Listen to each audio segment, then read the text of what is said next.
I understand we have two substitutes, Councillor Bob Upton and Mr Terry, is it Daubney or Dalney? Daubney, thank you very much.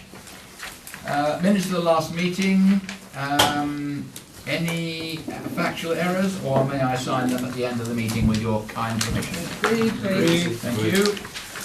Apologies for absence. Kunwa? I have Councillor Gordon Smith, Councillor Patricia Ellis, and Councillor Bob Upton is substituting for Councillor Ellis. And Councillor Councillor Patros? Okay, thank you. Declarations of interest. Any received before the meeting? None, Chairman. Any at the meeting, councillors? None. Thank you very much. Questions by members of the public? Any? None, Chairman. None. And questions from members? Same, none. None. Okay, so we'll move straight into item 6, which is the Oxford Ridge update, which is in the hands of Andrew Smith. Thank you, Chairman. Yes, hopefully you will have received the report. And just to highlight one or two things briefly, and have to take any questions, we have now appointed a contractor for Site A. Site A is the largest development that we are undertaking on the ridge, also the largest development that we have undertaken in terms of new council house building. Bacon Client have been appointed. Bacon Client built Way Court. Some of you may have seen Way Court, a very good contractor. We're very pleased with their submission. Very community minded, very keen to work with us and the community in terms of what provision and investment they can make. That might be something that I wanted to report to you. Yes, it is. I had to ask our housing development manager, Louisa Blundell, who's working from home today, having been at a meeting with the water company about Oxford Ridge, whether the planning application for Site C has been validated. It has been validated. So that means that all of the 4 sites are moving forward at the correct tempo. One thing to say about Site A, it's going to be delivered in phases, which means that we can move existing tenants from Site B and C into Site A more quickly and may be able to develop Sites B and C together under one contract. That's just something to add to the report, which would mean an economy of scale and something perhaps much easier for the residents up there. There's only one big disturbance rather than a continually long disturbance. So that's just mentioning that. We mentioned last time about improving and developing our consultation on the ridge, having had the Oxford Ridge Community Consultation Group for a while, looking at with our ward councillors and our portfolio holder how we could engage more people more regularly, more effectively. So we've had the first 2 meetings of the Oxford Ridge Liaison Group, which consists of ward councillors and the tenants panel, representatives from the tenants panel. They've gone well. We've also had one of our drop-in surgeries, where we've been up at St Mark's Church Hall, where residents can come and spend time with us going through the issues that they've had. The first one was held on the 31st of October. We had about a dozen people in all, really 2 families and 1 or 2 other individuals. 2 families came, spent time getting answers to their questions, getting some direction from us. So at the moment that's working well. We've got another one planned for January the 9th.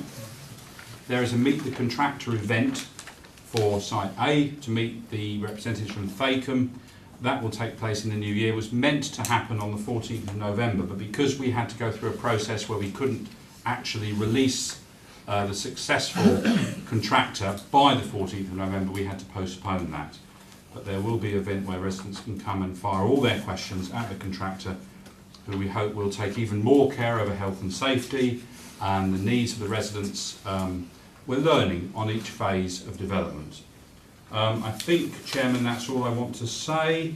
So if there are any questions, I'm very happy to take them. Councillor Follows? Thank you, Chair. First off, just to confirm, those meetings I think are going very well and they're very useful. Also, by putting them out on social media, we've got people who are specifically interested in coming to have those very detailed conversations with officers, which they would not have been able to do at any other time, and those families were extremely appreciative of the ability to do that. I would just like to flag, because I can't think of anywhere else in the agenda it would make sense to do so, we have had either an actual or perceived rise in antisocial behaviour on the ridge, which is starting to become one of the more regular issues at the liaison group. So I'm just flagging up now that if it starts getting serious again, I would like to raise that more seriously at this group, but also at the liaison group, and also see if there are any ways for us to engage with the new developer on the ridge in terms of any youth services provision, as well as with the police, so that we can deal with this in a balanced way rather than just enforcement. But on that subject, just also thank Andrew for the advice regarding reporting, which is, I think, sinking in for people now. So the police now are aware of it being a problem, so we've started on the right track, but otherwise that's all I want to say. Thank you, Chair. Did you want to say any more on that, or are you? Only that, yes, we've discussed that at the liaison group. There has been a recent spate of antisocial behaviour. The increased reporting means the police do take the issues much more seriously. There's a much greater police presence. They are engaging with the ringleaders. Our tenancy and estates officers as well are involved in any safeguarding that needs to be done. The police, our community safety team, our T&E team, ourselves, as well as working to develop the ridge, are working hard with Surrey Youth Services, and it is hoped that they compliant. One of the ways they'll invest in the ridge is some cash to provide youth services. There is no youth club, no youth facility on the ridge or on Erin's Hill, and therefore you do get the behaviour resulting. So I'm hoping that in a future report we can make mention of that, and also that it is under control. Thank you. Councillor Seaborn. Thank you, Chairman. I've got some queries following on from the value for money ONS work that was done on project planning and project management. Now that Louise has been presenting us with Gantt charts pretty much every meeting, there's actually some track record to start following about changes in the project plan, which we're not actually seeing in the reports. The reports tell us what's happening, they don't tell us what's changed in the planning since last time. So there are a few things that have come up. First, if you look at the build rates, for Site D we ended up building about 1.2 units per month. For Site A and Site C, the current plan is suggesting almost double that, which might be reasonable because you can apply more effort and the buildings might not be the same. But the numbers certainly on Site C have changed over the period of the year. Mm-hmm. So it would be good to have a sense check that those are sort of worked out from first principles rather than responding to phasing of budgets or good news messages or whatever. Yes. You know. So perhaps if we could check that to see whether that's sensible, that would be helpful. On the project plans, the refurbishment phases have rather come and gone. In the March project plan, we actually got 3 phases, so phase 2, phase 3 and phase 4. Phase 4 is a really big one, at least according to the budget, but it actually dropped off the Gantt charts. So that's, according to the budget, that's 2019-20, 4 million, I think. But we're not actually seeing the planning for that on the charts. No, that's fine, Councillor. I think we have had to move refurbishments around, because with refurbishments you're decanting tenants. It's if there's suitable properties. I think what we need to do is to perhaps produce a report on that rather than... Because I wouldn't be able to give you the detail this evening. Louisa would if she were here, but we then might be here rather a long time. So perhaps a report picking up those points you have raised wouldn't do that. It's just more commentary in the report, I think, about things that are changing from quarter to quarter. I mean, it's great, you know, it looks a really good project, but when you actually see the reality of delivery sort of going back as the project goes on, and some of the planning coming forward, you start to, just ask questions about reality. Other than that, the only other question is over one house, in the planning numbers which we get on the front page of each of our reports each time we meet. There's one house either appeared or gone missing. The show homes didn't appear in the first 2 reports we got in the year. Were they just omitted and have been added in later? Yes, I mean they were built first, they're completed, they've been occupied now for 18 months. So yes, I mean they should have appeared as the first of the completed projects, what I used to call the trailer, the big feature. Just over the course of the year, we're one house different Okay, from the end yes. of the year at the start, and that's all understood. Thanks, Jim. Okay, any more questions? Very short one. Councillor Followers. Thank you, Chair. Two very short ones. One is, could we also just check into the status of 133 and 134, just to confirm what, if any, works will be conducted on those two particular properties that I was asked to relay? And Yeah. secondly, for Site C's Joint Planning Committee, that's going to be somewhere in January, just to confirm. Yes, we don't know the date for that yet. Okay, very much. Chairman, perhaps I could just raise something through you with the committee. We are aware that Oxford Bridge is a big and complex project, but it isn't the only thing that we are building. And I'm conscious that as a committee you're not getting updates, even brief updates, on the other schemes coming forward. So I'm wondering whether you would still like, I think probably from what Councillor Seaborn is saying, you would, a fairly detailed report each committee on Oxford Ridge, but also whether you'd like just some headlines on other developments that are coming forward, so at least you've got a rounded picture that the team is actually working on things other than Oxford Ridge. I just suggest that may be something that you would like to see. Anyone not wanted, councillors? We always take freebies, so yes please. Thank you. Okay.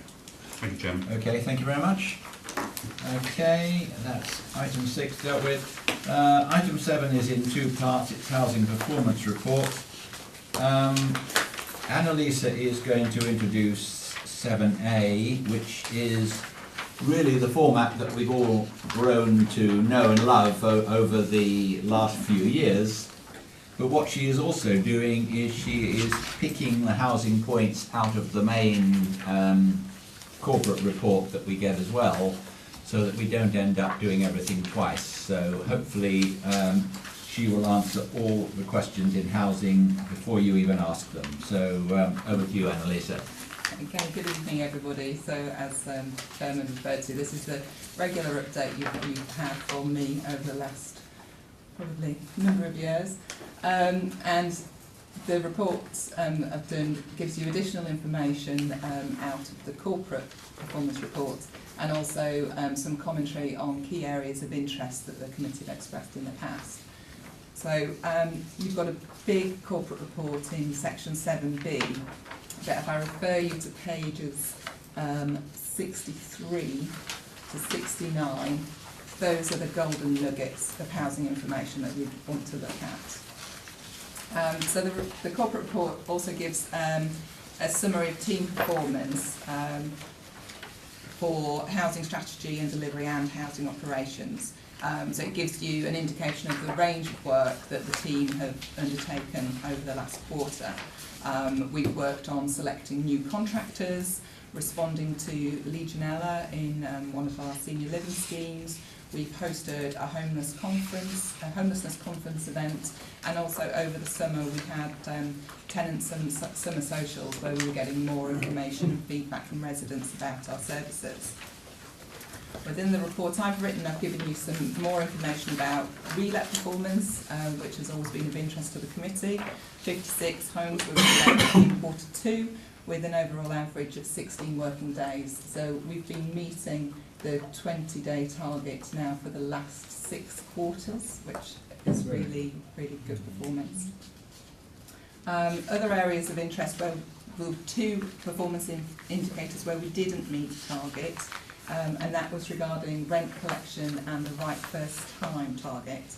Rent collection, we slightly missed the target by 0.06%, which actually equates to £19,000, which is a lot of money, but relatively is not a lot of money. And if we look at the detail of our rent accounts, at the moment we've got a credit on our rent accounts of £550,000, and the amount of the arrears is less than half that, it's about 200,000. So we're in although we're not hitting the target, within the context of our rent collection and the arrears, we're still performing well. And with the right first time, we've had debates in this group before about, is it the tenant's perception of right first time, what's the contractor's perception of right first time? And although we dipped in performance over the winter period, it has improved slightly, but we're not quite at target yet. and this is something that the Waverley Scrutiny Group have picked up, and they're going to be, their next report is going to be on the right first time indicator and looking at tenants' views and how it's measured. We work closely with our contractor when anybody expresses dissatisfaction. If you recall, this information is collated by Voluntas, an independent organisation who do telephone surveys for us. And if somebody's dissatisfied, we get that information, and our housing customer service team always follow up with a phone call to see if they can help and pick any other issues up. And what we've found is sometimes it is an interpretation of that phrase. And it was follow-on work that was required, not necessarily that the fix didn't happen, if that makes sense. So those are the two indicators that we missed. I've also pulled out two areas where we've got new indicators. For affordable homes, traditionally, over the last few years, you've only had information about the number of homes that have been delivered. So they're here, we've got people in them.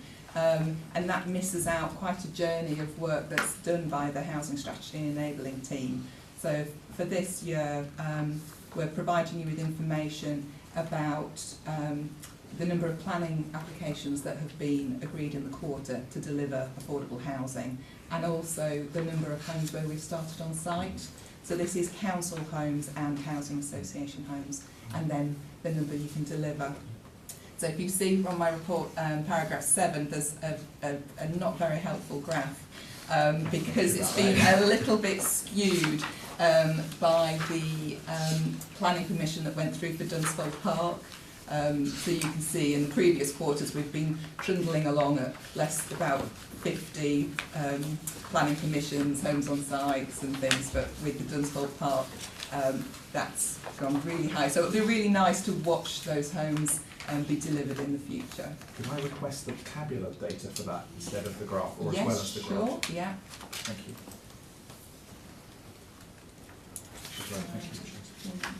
So that's fine, we can do that. And then finally, Mike's going to speak to you in a couple of items' time about the Homelessness Reduction Act, but again to draw your attention to the fact that we've got new indicators to reflect the new legislation, so they're not quite comparable. But again, we're performing well. One of the focuses has always been about the number of people in temporary accommodation at the end of the quarter, and that's been something that the team have consistently performed well. I'm happy to take any questions.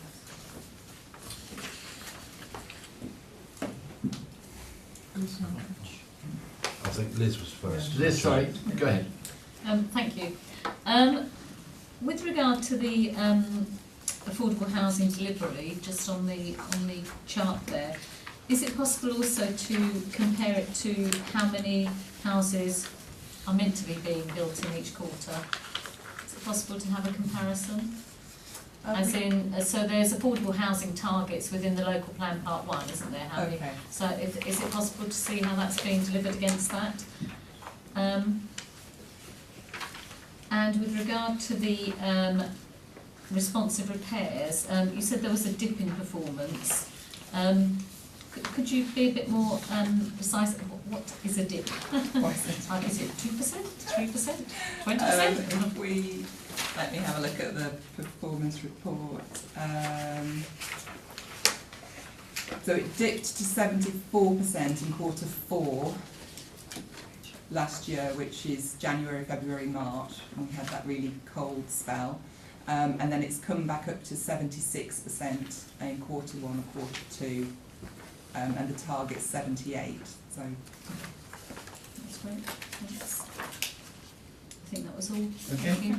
I'll work round that way. So, Adrian? Yes, thank you, Chairman. It's possibly for Hugh or Annalise for this particular question.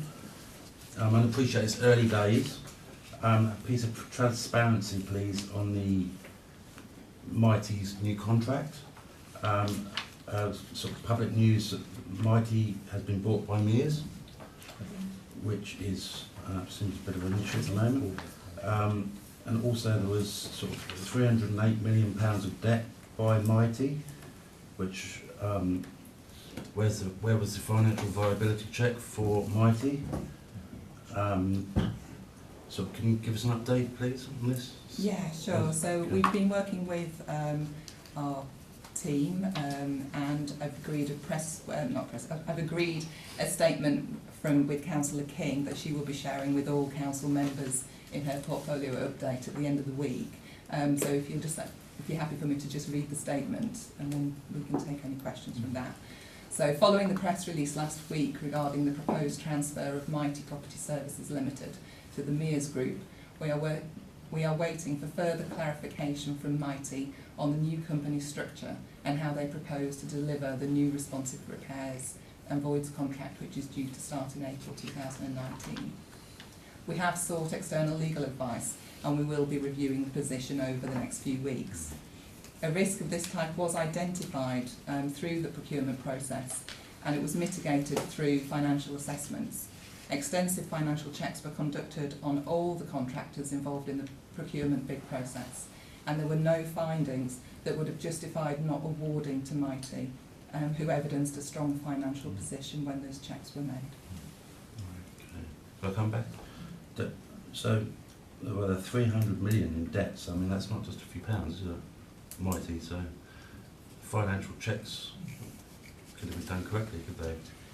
In my opinion, just, you know, it's a lot of money, isn't it? So, yeah. Well, yeah. So we're not really able to answer that question. No, I of think course. this evening. I think we Okay. could take that point away, Yeah. Okay. so we can actually get some more detail from Right. Adrian and actually identify the points he's making there. There has been a number of articles across different press about Mears and Mighty, and we'll review how we did our financial checks as well. Okay. Is this debt or is this unsecured borrowings, so to speak? I honestly don't know. Okay, fair enough. Let's come back to some detail then when you're able to. Fine. Thank you. Any more? No, that's fine. Thank you, Chair. Councillor Goodrich. Yeah, thank you, Mr. Chairman. I mean, I'm not too concerned about the fact we just missed the target for rent collected. But in paragraph 23 on page 28, it does indicate that we have 11 tenants in receipt of universal credit, because this was always the worry. And that 3 are in credit, and I presume 8 are in arrears out of 11, which does sort of indicate to me potentially this is going to be a worry for our collecting figures. So that's what worries me, that 8 out of 11 are in arrears, which if that was sort of carried forward would cause us some concern. Absolutely, and these were the first few applicants within Waverley who received universal credit. As I've said, from the 24th of October, it's been rolled out to all new applicants, so it is a concern.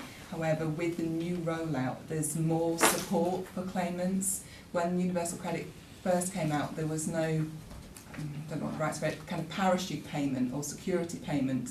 Whilst people started work, they were being paid in arrears.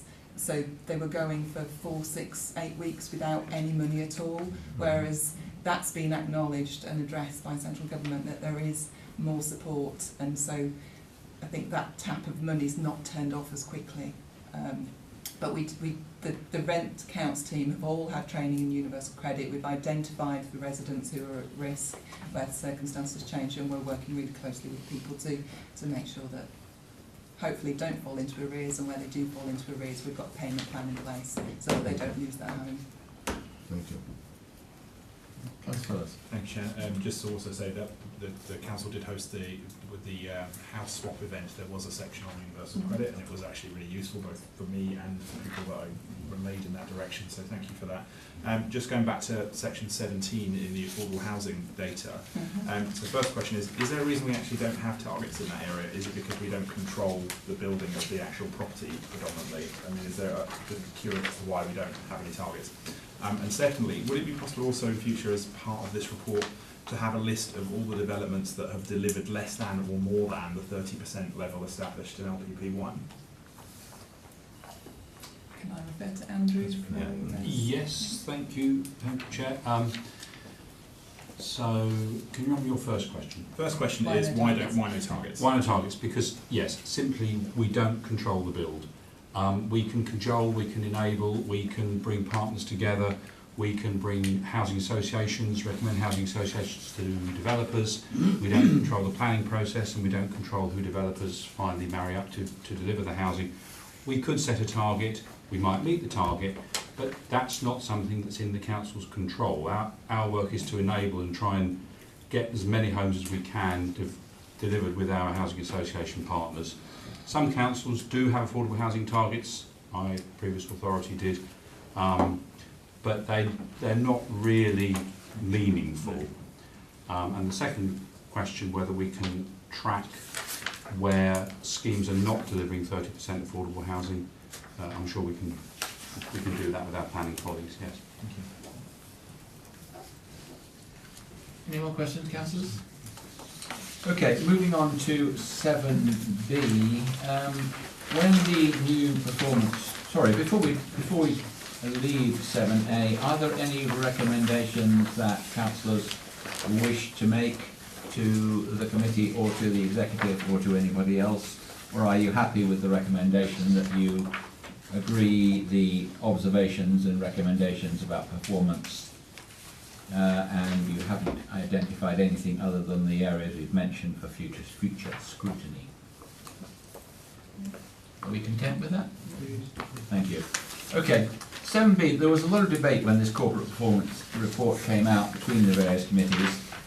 Some of the scrutiny committees have requested that they only get their particular section.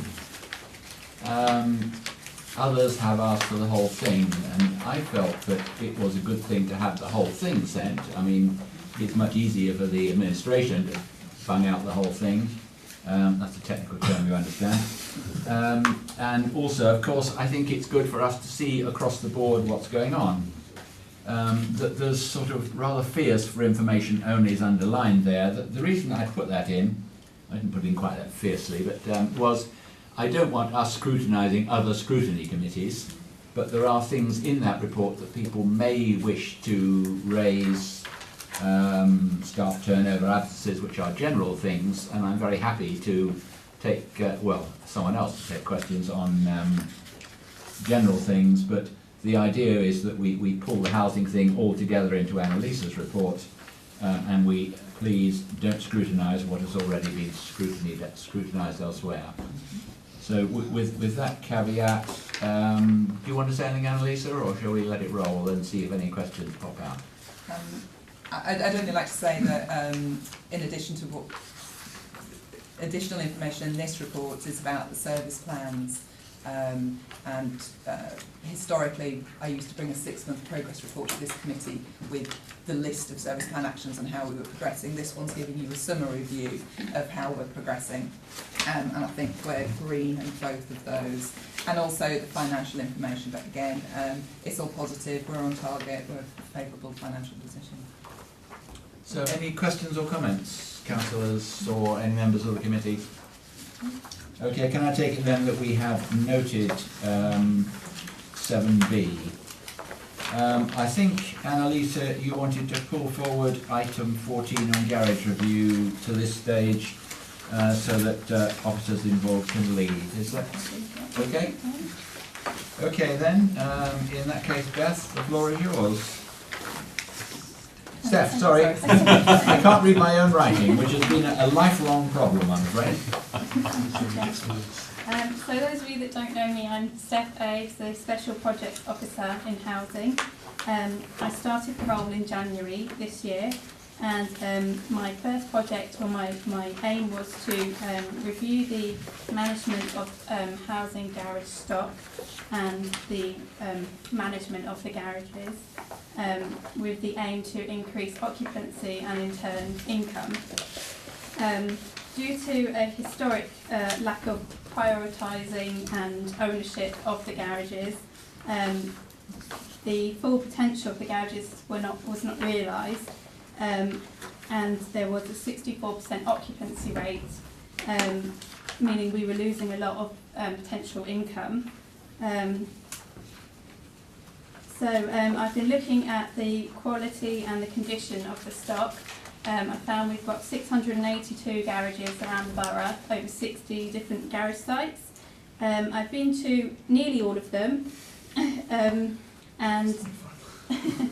yeah, and with a lot of hard work and repairs, lots of clearances, lock changes and planned upgrades, replacing roofs and doors, we've reached, we're now at 73% occupancy, so we've made a big improvement. I've got some photos to pass around if you'd like to see, of some of the things we've come across, and some of the upgrades we've done. So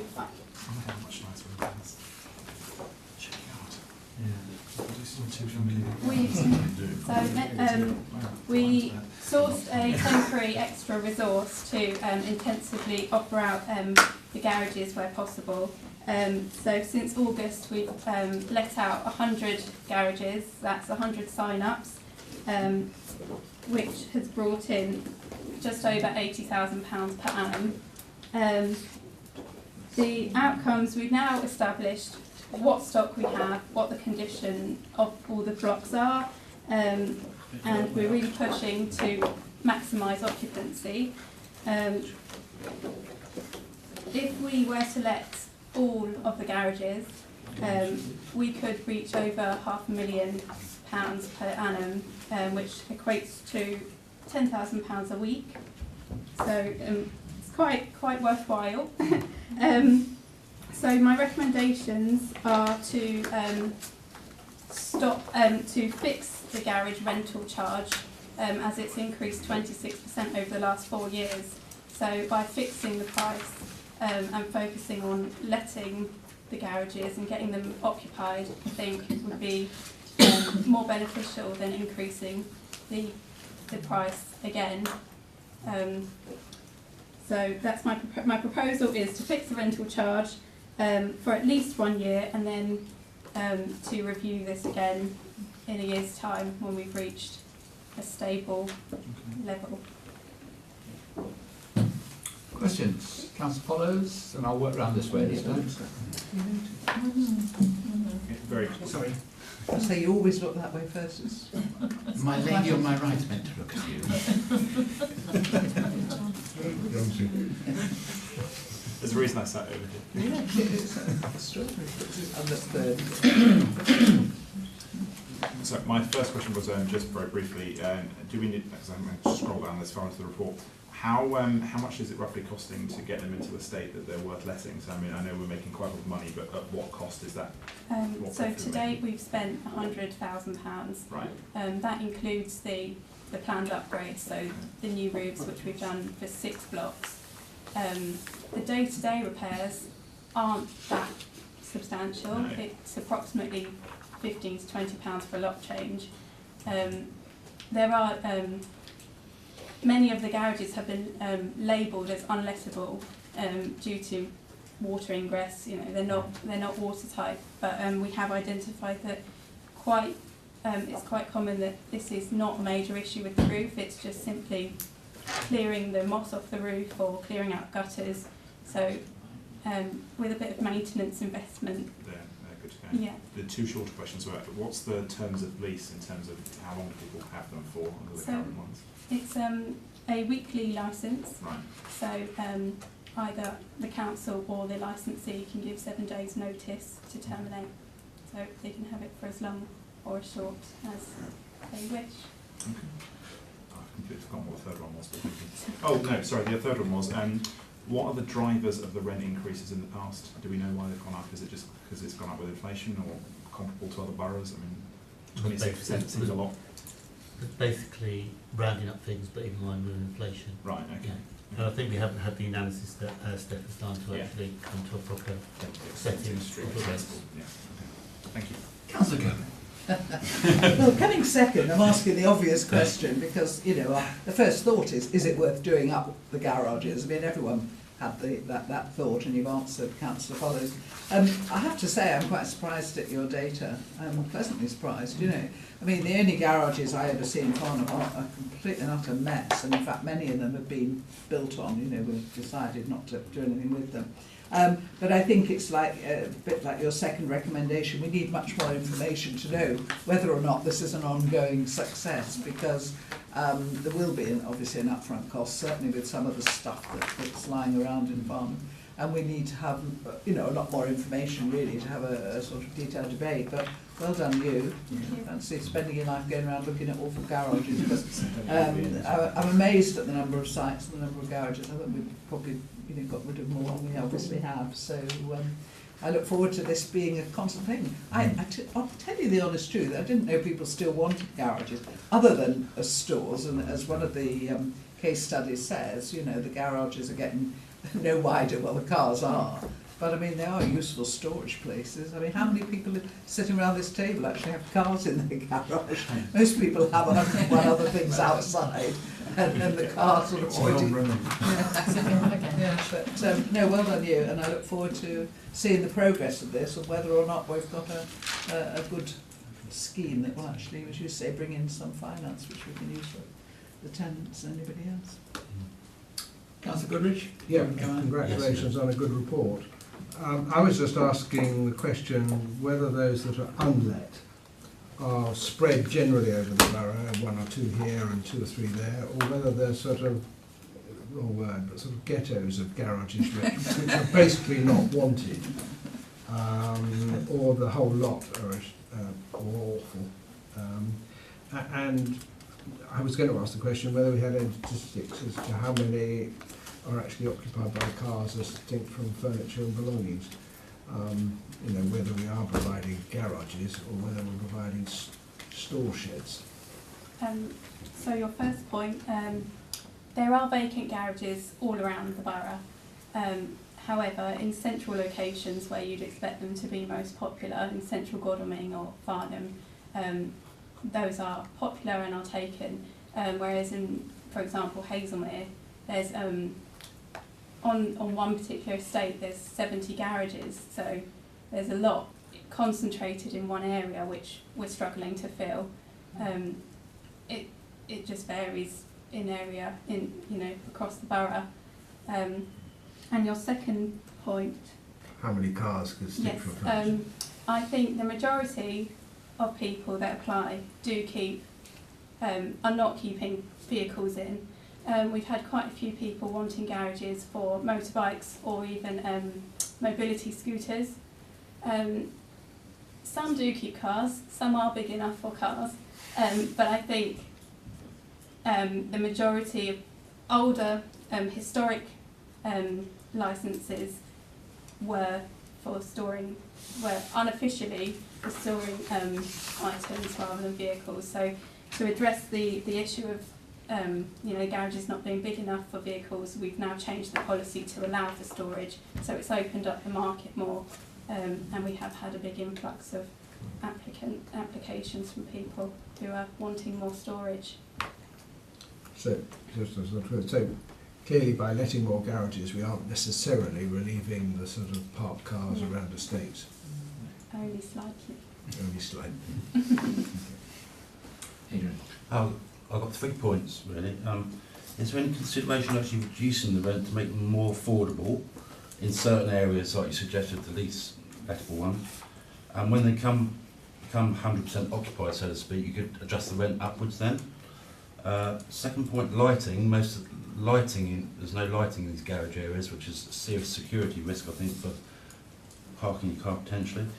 And often when you look around the garage sites in the past, the ground maintenance area around the garages is not maintained. Is that something, can you explain that more? Yeah. Thank you. So the first point of reducing the rent. Reducing the rent. Yes. I think it would be a good idea, but I think we want to see where we can get with this cost. If in a year's time we can't fill them still, then we could consider reducing the price. But great efforts haven't been made so far to try and fill these garages, so we need to try first, and if we can't, then address the cost. Okay. Your lighting point, was that the second point? Yeah. Lighting point, yes. Lighting. It is an issue, and many licensees do request for lighting. We've got a pilot study going on where we've installed some solar lighting. So we're waiting for some feedback as to whether or not it's working, if it needs maintaining, because not all the garage blocks have an electric meter that we can tap into. So, The third point, the ground maintenance, just general, perhaps a sweep up or whatever's needed, just to make it look more appealing sort of yeah, thing. I'm currently working on a maintenance plan for all the garage sites now that I've been to them. There has been no maintenance of any of the sites, and as I was saying, that's half the problem with water ingress. It's not the fact that the roof is a problem, it needs clearing, it needs the moss scraping back, the gutters need clearing, and soakaways, drainage in forecourts need pumping out regularly in certain areas, so I'm working on it. Okay, thank you. Thank you, Chair. Councillor Tatt. Thank you. I just wondered, from the point of view that if there are several garages unused and it's not actually relieving the cars parking on the roads, whether or not alternative uses for the land are currently or do get investigated on a regular basis? Yeah. Building more council houses or something? Or actually making it a car park. Yes, so some of the developments have been on Yes. car park sites, and I think it's something that we will constantly look at, especially now we've been proactively trying to let them, if we can't let them perhaps consider what Adrian said, lower rent, is to look at other things, either build on them or, as I say, knock the garages down and just let it be general parking. So that's what we will go forward, is every site keep reviewing whether it's appropriate for the garages to be there. Thank you. Any more from anybody? Councillor Seaver. Yeah, well, as you were going last, what I was going to ask was... Well, I'm so busy looking that way now, I'm going to get my neck ignored completely. I'm scared of that. Councillor Goodrich brings up the point of distribution. Do we have hotspots where they're all let, and places where there is a lack of letting, and you say you've got all that information. I just wondered, I was going to go to the point of actually asking, could you come back to us at a future meeting showing us that, because as Councillor Townsend pointed out, if we're sitting on pots of empty garages that are extremely difficult to let, and they're all concentrated, then it would be good not to wait a year for the delivery of the reletting when we know that they're not going to be relet because it's just, there happens to be a good reason, maybe security or whatever in a particular area, and they're close to a high ASBO area. I think it'd be really interesting, Chairman, if we could possibly have that information put in front of us sooner rather than later. Other than that, suit the report and agree totally with the conclusions. I think we've probably overshot with our charging, and a cooling off period should almost certainly help. So that's good. Thank you. Any more? There are two recommendations you can see. The first one, to support the proposal, fix the current garage rental charges for at least 1 year in order to reach maximum occupancy and hopefully increasing total income. Is that agreed by everybody? Agreed. The second item is to receive a progress update on the garage occupancy applications and income in 2019-20. I think from Councillor Seaborn's comment, it would probably be a better idea if that came back to us in 6 to 9 months. Would people be happy with that? Yeah. Sounds good. You're looking sceptical. I was thinking maybe slightly earlier than that, but as in the 6 information that Councillor Seaborn asked for. Mm-hmm. But I'll defer They're to him. two different things. I mean, Yes. I mean, I don't think you'll find whether we're going to occupy more of the garages because we've kept the rent steady. You need quite a long period before that will come through. But I think whether there are patches where there are nobody wants them, is information which we could just have in a very short little report. We could bring that back in February. That would just help, just that. Okay. Bring that back in February, and then in 6 to 9 months, let's have a deeper look. Are we happy with that? Agreed. Okay, thank you very much. That's that. Do some of you wish to make an early escape now?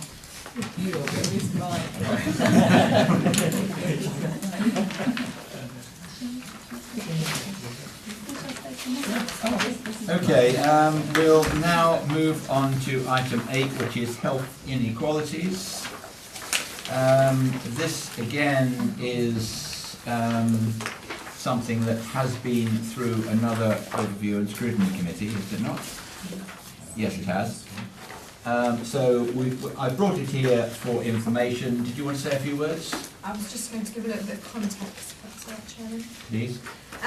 So the report in front of you, agenda item 8, summarises the housing-related aspects of the Factors Affecting Health Inequalities Scrutiny Review report, completed by the Community Wellbeing ONS in June 2018. That report, the Health Inequalities one, was really unique in Surrey, and it looks at the wider determinants of health, including housing.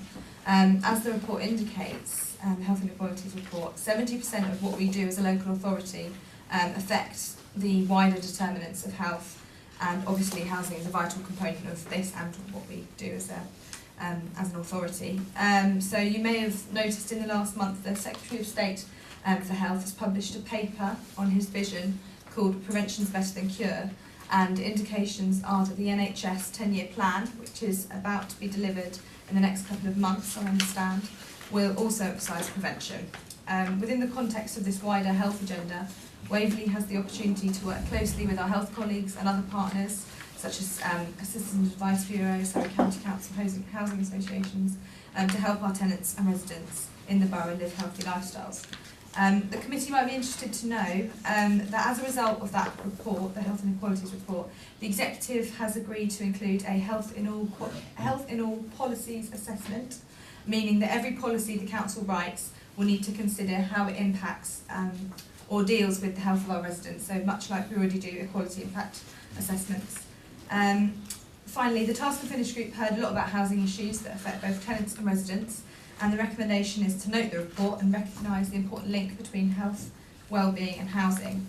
I've added that link between housing and mental health and housing standards in private rented sector as suggested items to the work programme, so we can cover that in the work programme item, but just know that they are there for your endorsement or removal as up to the committee. Thank you, Chairman.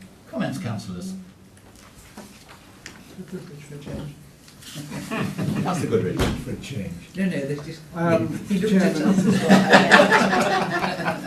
clearly the worrying statistic here is the private housing sector, where 27% don't meet decent home standards in 2016. I don't know if it's any better now, but clearly to have a work programme to look at that and what we can do about it, because I don't know what we can do about it, is a very important thing. Because I've got a damp home, and we're coming up to that later for our housing, but damp or mould or whatever, then you're sure to have bronchial problems and everything else will follow.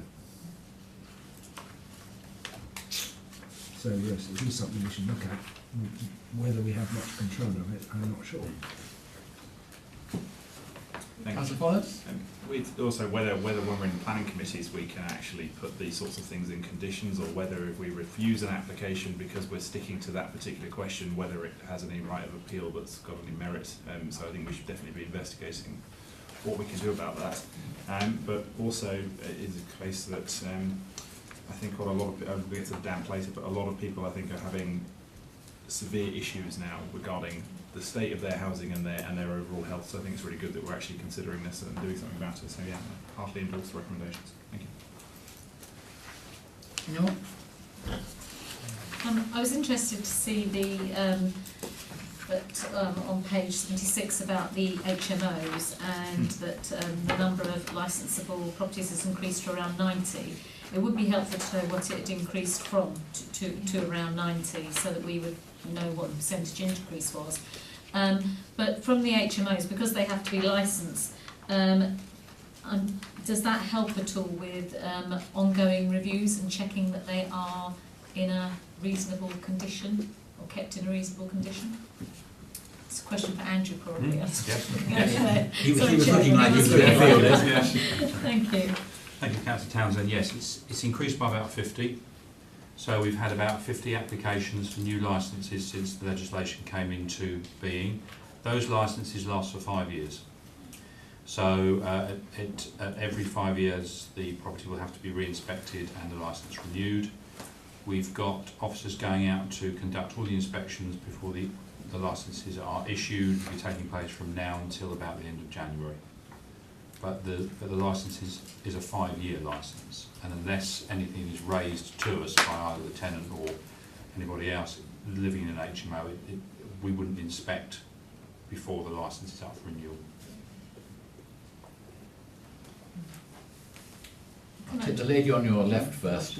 I was just going to, by way of a comeback, it's good to know that tenants can get in touch with the local authority Yes. if they feel the licence is being infringed in some way, but it probably would be quite good to advertise that, because I'm not sure people living in HMOs would know that they could probably go to a local council and make any kind of complaint. So it might be something that perhaps we could look at in some way, advertising. That may happen, Councillor Townsend. I don't know. I'd have to ask our private sector housing manager. That might be part of the whole process of licensing, that the occupants of HMOs have a, if you like, a bill of rights and what they do if they're not happy with their property. So I'll check that though for the committee. They do very often have a notice board in the front, don't they, with who to contact for X, Y and Z. So but it's a good just point make which I'll sure check out. we're on Thank there. Yeah.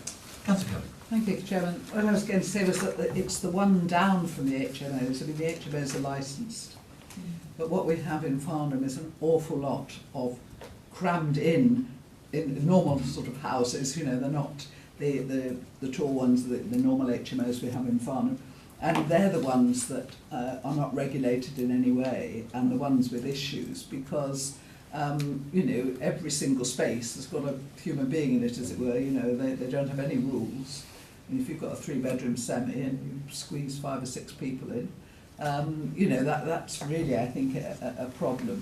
Wherever you draw the line for a licence, there's always just beneath it a group of people who suffer. And I think the private rented people, that market is very difficult to assess how bad the conditions are for certain people. I mean, if it's a temporary thing like a student, you work on the assumption you'll bounce back from it.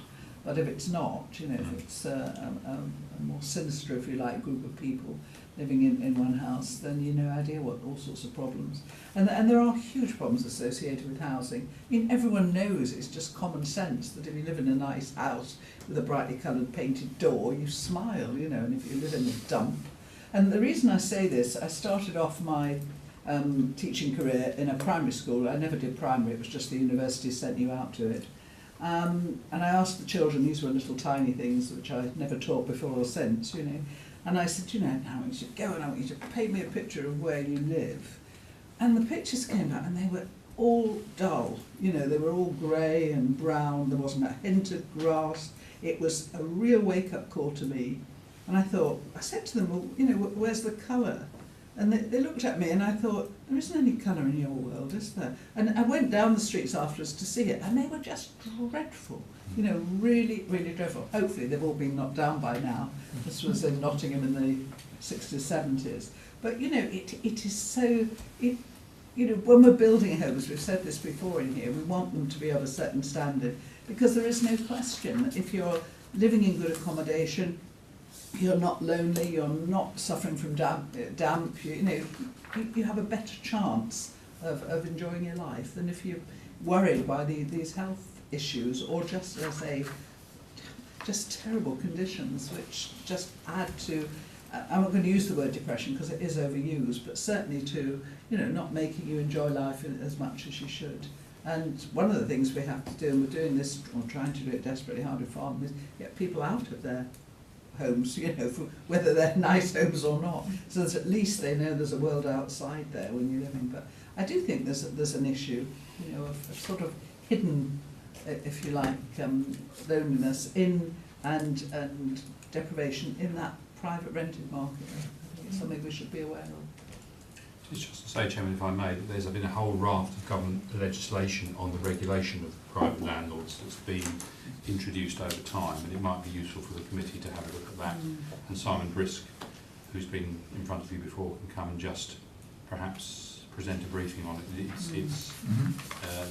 The government have taken this seriously. It's very difficult to police, and certainly, as Councillor Coburn says, when you have a house and there's a lot of people living in it, there's all sorts of issues that are flagged up, like modern day slavery, all that kind of thing. So it is a hornet's nest, and yes.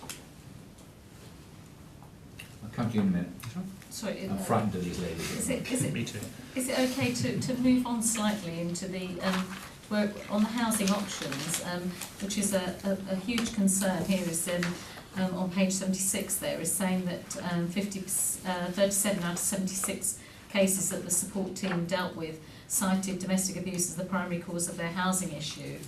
And I was just concerned, or was interested to know, if that is a worsening trend or if that is just generally what the figures are like, and it would be really helpful to know if that was a worsening trend so that we would have knowledge of that. Yeah, do a bit of research in that, wouldn't we? Yeah, I mean, I can't answer that specific question, but certainly our support team, who are based within the housing options team, are it's in a sense, I could probably say it's pretty constant. You know, it is, if you like, something that thankfully now has got a far greater profile now. It has been sort of what goes on behind closed doors and everything, but now domestic abuse has a far greater profile. So it's something our team are coming across all the time, and it is probably the third biggest cause of homelessness, domestic abuse. So it's the top cause is people having to leave private rented accommodation because the landlord's selling or whatever. The next most common reason is people having to leave family and friends because it's too overcrowded and everything, and then it's domestic abuse, relationship breakdown. So it is something that our team, and the good news is we're really well served by having specialists in domestic abuse within our housing options team, so that if that's the cause of homelessness, they will take the lead in that homelessness case. So we do a lot of great work in that area, but it is incredibly challenging. Yeah. Any more comments? Are we satisfied with the recommendation? Chair, I do my Sorry, my you did. Two questions. One was in regards to the legal issues with landlords. So I know from reading the news that some boroughs have reported how those particular pieces of legislation interact in their boroughs, and in some cases there's been no action taken despite the fact that there's been a clear need for action to be taken. Do we have a list of what, if any, enforcement activity or action has been undertaken against any private landlords in Waverley along those lines that we could request for the next committees? We certainly would have records council follows, and yes, I can take that up with the private sector housing manager, yes. And the other very final thing, I was just reminded of the joint planning committee that we had a couple of weeks back, where we had an application that submitted grossly below the minimum size standards for the housing, and it was all pushed towards the affordable rather than the market, and we threw that out almost unanimously, I think. So I think we'll start to see whether that sort of thing is appealed against, and whether we can therefore do anything about what we're talking about here in a practical sense. So anyway, thank you. Okay, are we all content with the recommendation? Thank you very much. Okay, we're on to item 8 now, which is Homelessness Reduction Act, and it is Myself. straight in for you, Michael, isn't it? Thank you, Chairman. So this is a report. I don't intend to sort of talk about it in detail, but really just to sort of give you the opportunity to ask questions. This was a massive change in legislation, probably the most radical change in homelessness legislation for about 40 years.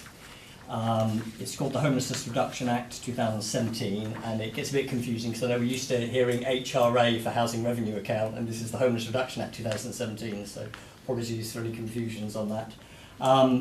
But it came into force in April, and I guess our two big fears with this, and it was the experience of the Welsh authorities where it was introduced first, was that there'd be a big increase in the number of people coming through the door seeking housing options advice, and a massive increase in the administrative burden under the legislation. Just to give you an idea, this is a document detailing all the statistical information we have to capture for every household. It's a government document, so it's very complex.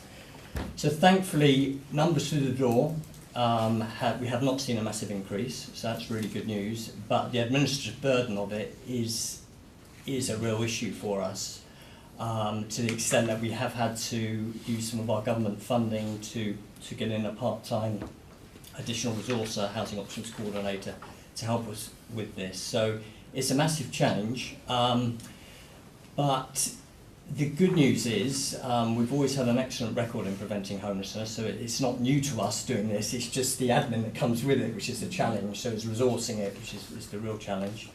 But the good news is our numbers in temporary accommodation, we've managed to keep them low.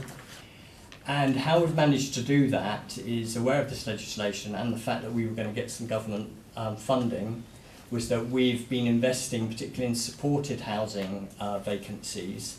In a sense, it's worked in our favour in that Surrey County Council have been withdrawing funding from supported housing vacancies, and because we had this pot of money from the government to help us implement this, we've been able to step in and help those housing providers keep the schemes going by us actually commissioning supported housing bed spaces. So that's enabled us to manage that and also to manage the financial burdens that we're experiencing in putting people into private rented accommodation, because what we're having to do increasingly is front up 6 months rent in advance, and that's a lot of money. People do have to pay it back to us. But it's going to take ages for us to get that money back, so it really is a strain on our budgets, and thankfully we've had this pot of money from the government to help us with that. Actually, picking up on a point that Councillor Goodrich brought about universal credit, that is a real challenge for us actually, because when we front up 6 months rent in advance, if it's a benefit dependent person, we can ask our housing benefit team to pay us that 6 months through the person's entitlement housing benefit. Once they go over onto universal credit, which is from October onwards, all that money goes direct to the applicant, and therefore we have to cajole the applicant to enter into those agreements to pay us back that housing cost that we've fronted up for them. So it is a big challenge. I won't go into more detail on that, but just to tell members, I think I'm due to bring a homelessness strategy update in February, so I can talk a bit more about homelessness there. But I guess the headlines in this report is it has been an incredible challenge. The staff worked really hard to implement it. So, you know, I just really take my hat off to how hard everyone has worked, particularly Elizabeth Donaldson and Annette Marshall, who are the key managers in the service. Great partnership working.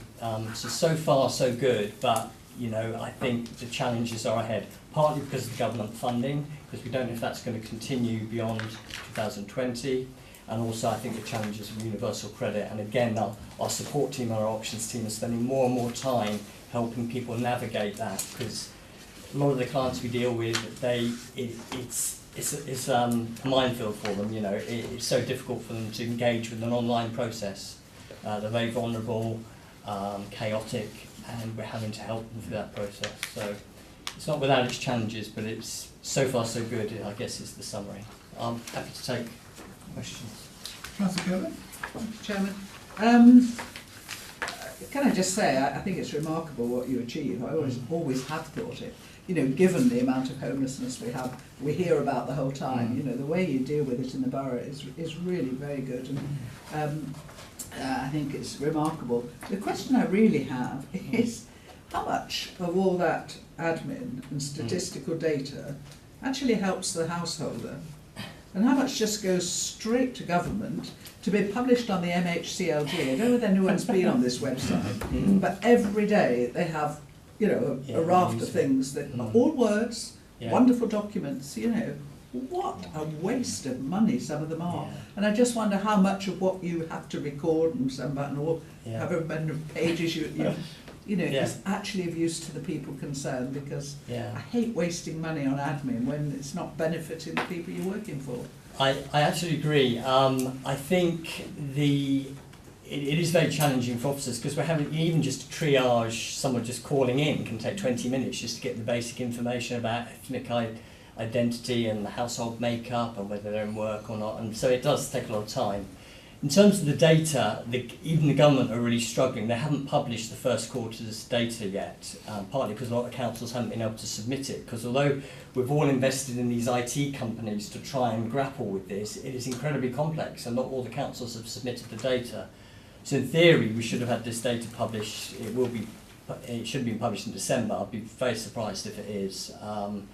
So I think the data could be useful to us. I don't think necessarily to our clients, but it could be useful to us once we can unpick it, because it will start to show what preventative measures are being used the most. So how much of our prevention is true prevention in terms of keeping people in their existing home, and how much is actually we can't save that because they've approached us too late. We've had to help them into a private rent or into supported housing, and and patterns about domestic abuse and causes. So I think over time, once the IT catches up with it, it could be quite useful for us. It captures like the support needs of people, whether they've got learning disabilities, mental health problems, drug, alcohol issues, addictions. So I think in time it will be useful for us to try and target where we put our resources, but the process of capturing it all, and that now all of our interviews are, if you like, on a computer, and the staff are very skilled at not still engaging with the customer whilst capturing it on the computer, because if you're filling in a form and then taking it upstairs and putting it on a computer, you just doubled your time. So again, it's our staff are very skilled now at having those interviews but still capturing it, so they're not double recording on paper and then putting it on the computer. So we're trying to maximise our time, but it's challenging. Councillor Goodrich, and then I'll come. Yeah, I was going to add my congratulations. I was going to say well done under the performance targets, but knowing this was coming up, I thought I'd wait till then. Yeah.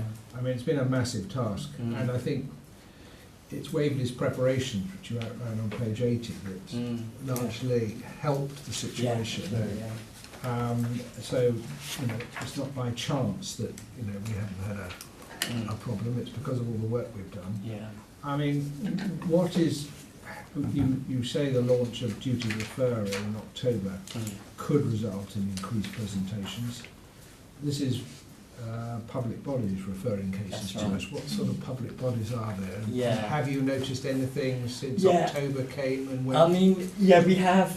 There's this special online portal, and we had a homeless. And Lisa mentioned this. We had a homelessness forum where we invited all of our partners in October, and so we were able to demonstrate them about this online portal.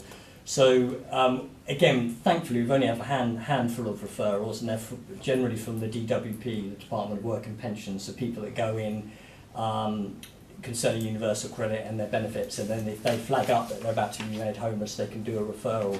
So thankfully, at the moment, it is just a trickle, and it's not, again, we were fearing being inundated, but we are very early days. It's only in October. The other bodies that can refer could be social services, it could be the police, other local authorities, so health, things like prisons. So, a number of organisations. Well done. Councillor Townsend. I was just going to ask, I mean, it's interesting, I was going to ask about the online referral system, but also about the database info. Obviously that you're doing your interviews and capturing a lot of data, and I presume that data then isn't shared across other local authorities. Should somebody move from one area to another or anything like that? Do they have to go through the whole thing all over again? Well, no, everyone ends up with a particular reference, and so it means when the data goes to the government, they can actually, because it includes their national insurance numbers, so there is a way that you can track people, and so we can refer people out as well. So the duty to refer isn't necessarily everyone coming in. If someone comes to us from a different area and we have a 56-day duty to try and prevent their homelessness, if we're not able to do that, we can, and there's no connection to Waverley, we can then refer them to the place where they do have the local connection. So we can again use that portal to refer back out. So we'll track national insurance numbers and things like that. So that's just one of the things that we're capturing. So in time, the government will have very, very good data about the causes of homelessness, the solutions to homelessness, the households affected by it. But I guess my fear, I don't know how long it's going to take to try and unravel it all. That's my fear. And even I'm struggling to get, whereas I love stats, but it's to try and get the way the government are asking for stats to tally with how we always used to do stats, and I'm still working through it. We had someone from the Ministry of Housing and Local Government down to us last week, which was a really positive visit, because again they were really pleased with how we've done. But again, we fed back to them some of our frustrations with the IT and doing these returns. So. Thank you. Councillor Follows. Thank you, Chair. Just a quick question about universal credit, and if it's completely outside of your area, let me know. So my understanding is, as one member of staff dealing with universal credit registration, she has an iPad that she'll go out and help people when they're doing their online registration, yeah?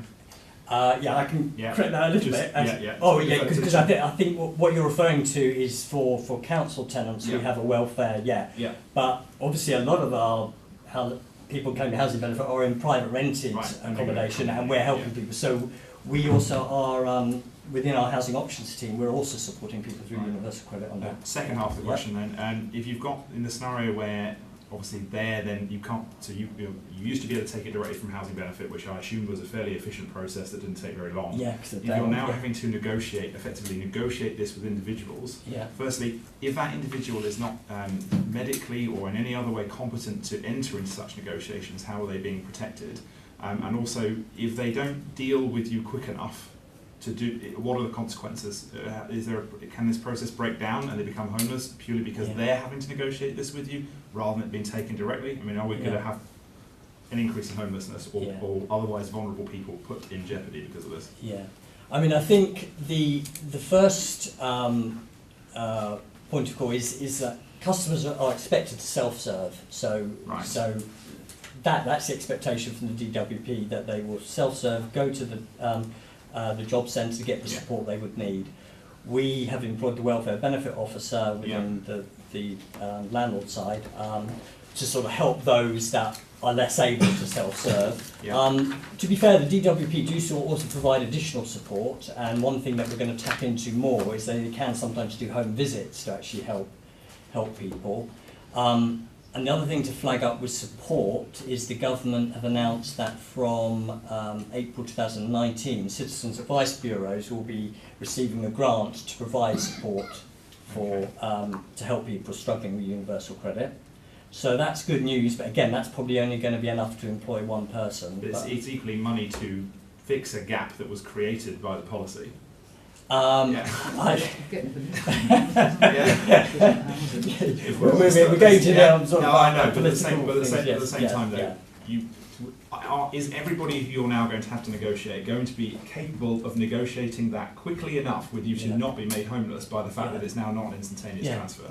I think that it will always be those who have complex needs, vulnerabilities, who are going to struggle to engage with it, and that's why we're having to give those people support, and the Citizens Advice will receive money to give those people support.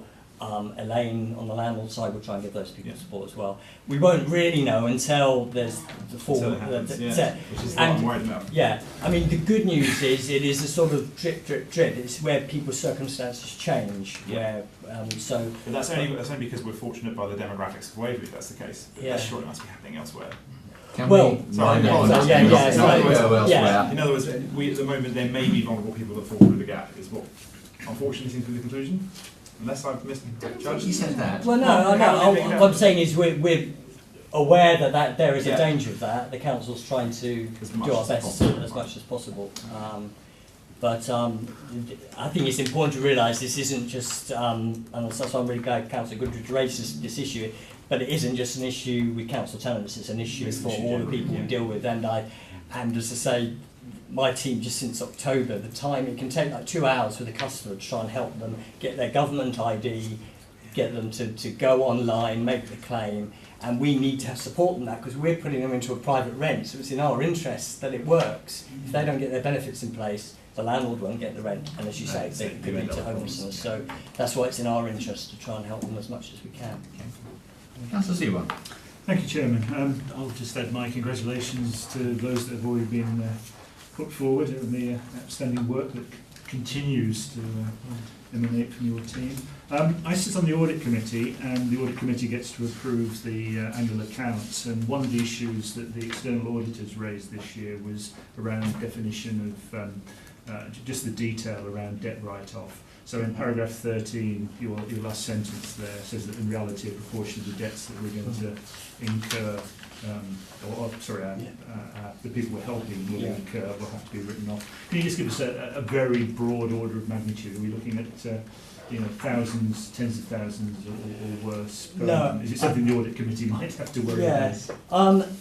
No, I don't think so. It's just the client group we're dealing with can be very chaotic, and it's just the time it can take to get some of these debts back. And sometimes people, you know, they owe us money, they owe other people money, and they might just up sticks and go, and we can't then trace them. So we're talking small numbers, but I think the why I mentioned universal credit is the fact that we've got a good mechanism with our housing benefit team where we can, if we're fronting up 6 months rent in advance, we can get housing benefit to pay us back for those first 6 months. With universal credit, we're going to have to engage with those people and make sure that they set up the direct debits to pay us back. So we do our level best, our debtor section do our level best to get the money back. With any debt to the council, whether it's council tax or anything, there's always an element of risk where you're not going to get everything back.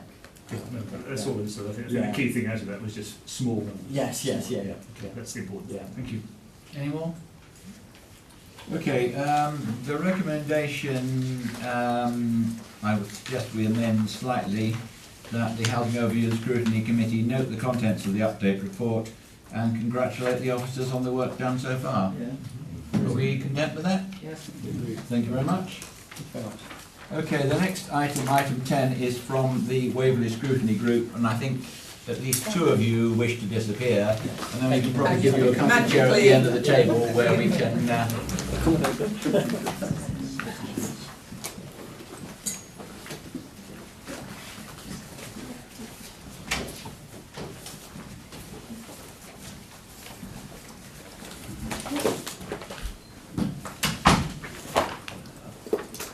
Okay, Annalise, did you want to say a few words of introduction?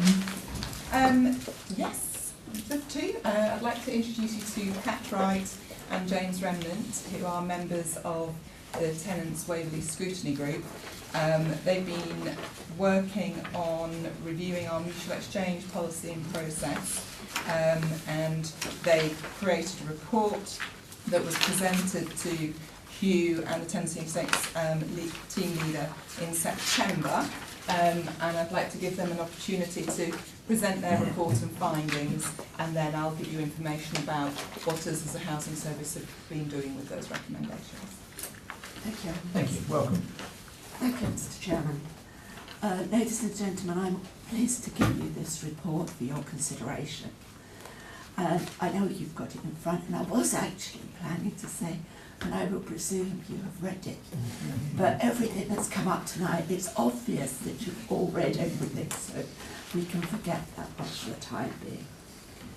Each time the Waverley Scrutiny Groups undertakes a review, we find a natural progression to our subject from the previous review. This time we were concerned that the recharges were being missed with mutual exchanges. Tenants' charges are their responsibilities and do not appear to be being pursued by Waverley. Waverley's missing out on recharges, and incoming tenants, because these things haven't been done, are being frustrated. We found the mutual exchange policy was out of date, with discrepancies between staff operating the process, but we're pleased to see that this is being reduced. We feel that to encourage tenants to move to senior living schemes, they need far more information to encourage them. We felt that a pamphlet was a good idea and put a list of questions and answers from tenants that we had talked to, and this information was passed to you, and I'm hoping that in due course that will be considered with the new pamphlets that you're getting at. Our report on mutual exchanges proved challenging and far more involved than we expected it to be at the beginning. This is the way we start all our projects, hopefully, but we hope the simplicity that we had, but so far we have survived. The Waverley Scrutiny Group's main aim is to help Waverley obtain value for money and ensure issues for tenants are understood and fair for all by working together. If you have any questions, James and I will do our best to answer them for you. Thank you, Mr. Chairman. Can I Please. jump in? Following on from what Pat has said, the reason why we chose mutual exchanges was it came out of from the voyage report and recharge report that there was going to be a gap in there. We also were concerned about other items, and Hugh was saying yes, he would agree that we would look into mutual exchanges. We produced the report. We found, in summary, that the system was very fragmented. In other words, it was across several different sections of housing, and they weren't communicated very well. So communication, again, was a key point.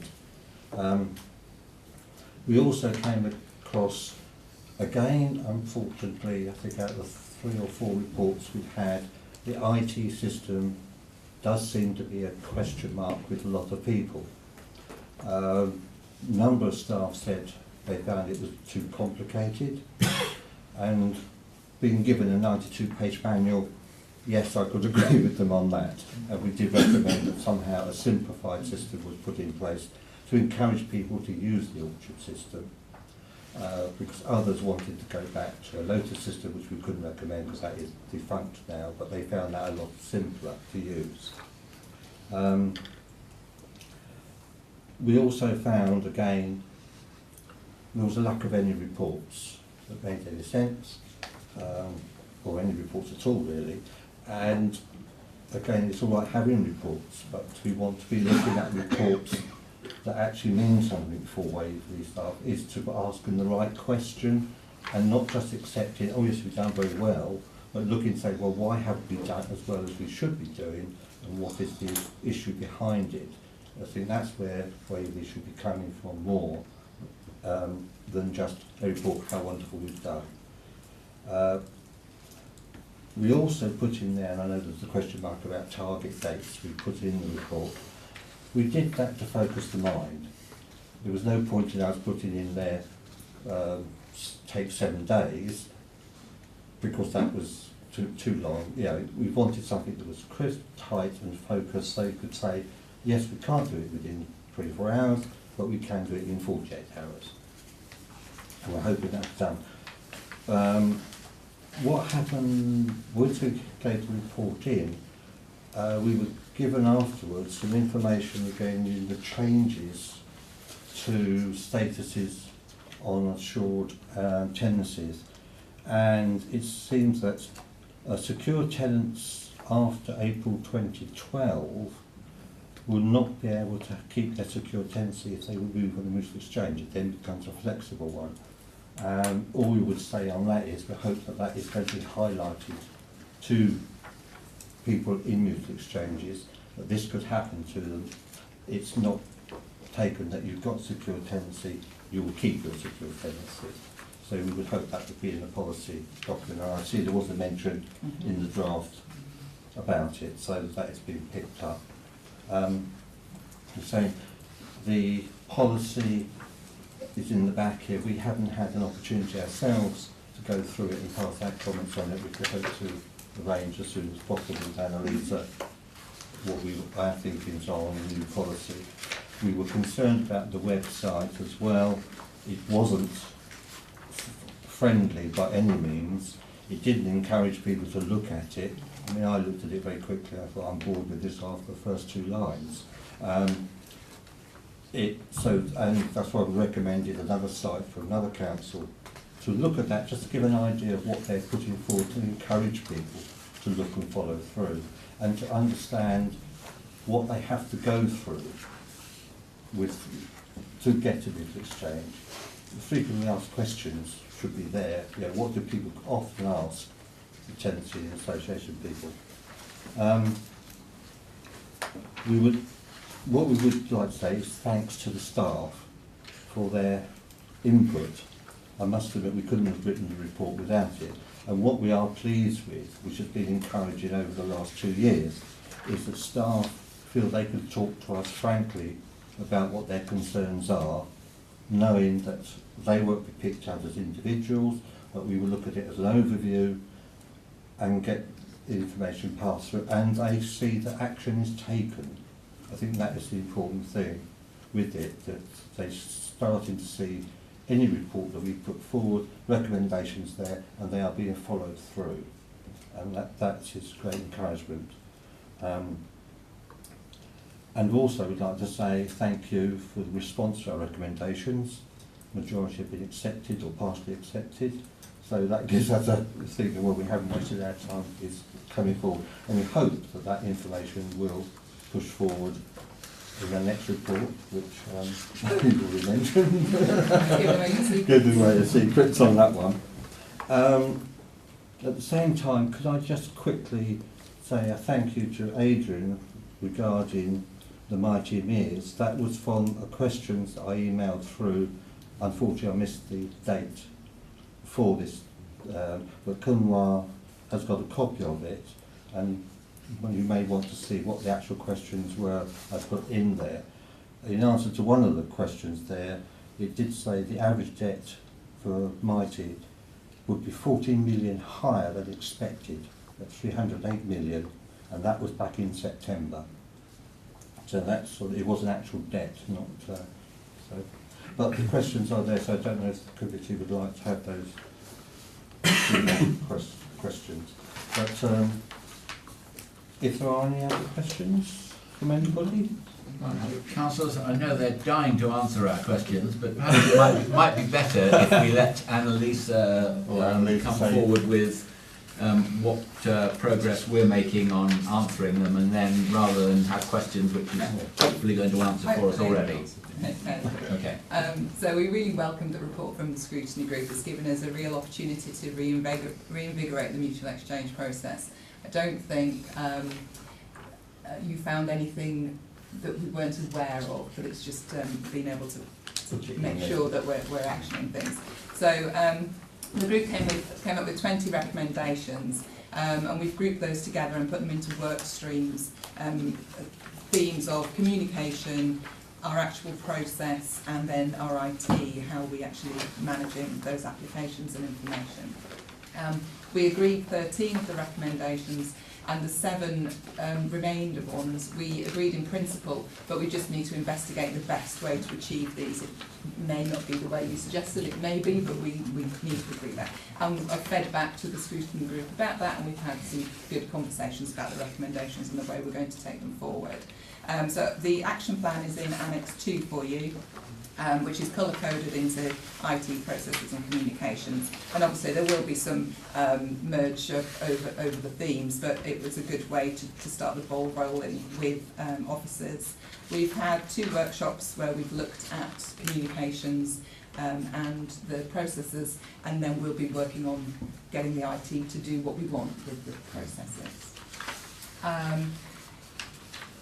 One of the recommendations was about reviewing the policy, so we've done a draft review of the policy, which is Annex 3 for you. It is in draft stage, there's plenty of time for consultation and feedback on that, but taking the themes from the recommendations, we wanted to give it a greater customer focus, be clear to tenants about their responsibilities through the mutual exchange process, make it clear that the mutual exchange process is for the tenant to lead, and for them, this part of the communication, for them to be very clear about the type of tenancy they've got, the state their home's in, the fact that they've got clear rent account, so that people are aware up front about any repairs that need doing that's the tenant's responsibility and those things. We also changed the policy from just referring to the grounds for refusal, but we're in all the different housing acts and try to consolidate those into something a little bit more user-friendly. And also we've added information about unauthorised mutual exchanges, which wasn't in there before, and also an appeal process, so that if somebody's unhappy with a decision about their mutual exchange, what they need to do to make a complaint about that. So I hope we've picked up all the issues that you've raised. 3 of the quick wins we've achieved already. So we had an open day for senior living in, I believe it was in Moat Lodge, just at the end of October. And we're programming in more open days for these schemes, but we've decided to not do it over the winter months because we know some of our residents are very keen to come to events that we ask them to, and we don't want anybody on a snow day or a nice day kind of doing an injury. So we'll wait till the spring flowers are out in our senior living schemes and make them even more attractive for people to come and look around. We've got a target list of people who are over the age of 50 who are under occupying properties in our community, and our senior living officers are starting to work on that. And we also, if you saw your edition of Waverley Homes and People, we had an article in Homes and People this time about moving and senior living schemes in there. I'm also working with communications on a brochure, taking into consideration your questions and answers. We're really trying to focus on the positives of moving to a senior living scheme. You don't have to worry about gardening, bills, all those things, and tenant quotes that whenever I go to a scheme, everybody says, I wish I'd done this sooner, I wish I'd moved earlier, and it's about trying to get those messages across as well. So thanks again to the scrutiny group. As I said, it's given us a real opportunity to reinvigorate and get a cross-team project working on mutual exchanges. And as we mentioned earlier, we held a mutual exchange event on the 17th of November, last week probably only, and that was another way of us communicating with people about mutual exchanges, about the different ways to move, what your responsibilities are and what the process is. I'm happy to take any questions. I'll start with him, is that all right? Paul, thank you. Thank you, Chair. A couple of things. Firstly, I had quite a lot of feedback from that event that it was really useful and really good. I think it's also a really good topic for you to pick to report on because it is quite complicated. Certainly anecdotally, I've had a few people ask me about this, and their principal feedback has been, it seems quite complicated. I like the idea, but I don't really know how to engage with it. The possibly silly question, this is where I possibly just don't understand the process myself. I had a resident who was looking at an exchange, and they had effectively found an exchange with somebody that was in Guildford Borough. And I'm just thinking, if there is a shared housing market area in most other respects, is there a particular reason why we only do it by borough and you can't move out to a neighbouring borough? Is it, or it's just so complicated that that's just completely impossible? That's what I've hoped to make a little clearer in the policy, is that you can move anywhere in the country. Right.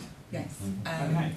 So it's actually not a problem at all, because that particular individual which is why we had Guildford at our event with us, because there is some movement across the... Because that particular individual was told by Guildford they weren't allowed. Okay.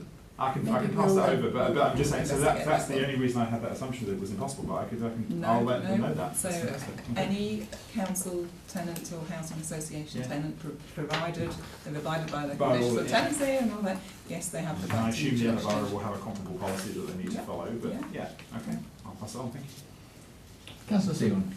Thank you, Chairman. Excellent piece of work, except it's actually two excellent pieces of work, because we've got the mutual exchange and we've got the senior living, which doesn't involve mutual exchange, it's just a one-way exercise. And I just wonder, given these two fine producers of this excellent report didn't actually talk about the over 60s, the senior living, it sort of reinforced what's worrying me, that we might end up missing the benefit of what they've done by having it all in one report.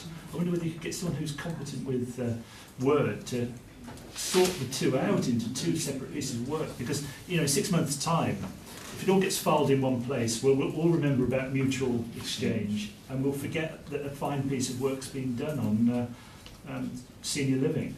So if that can easily be done, I recommend that would be quite useful. Can I just come back on that?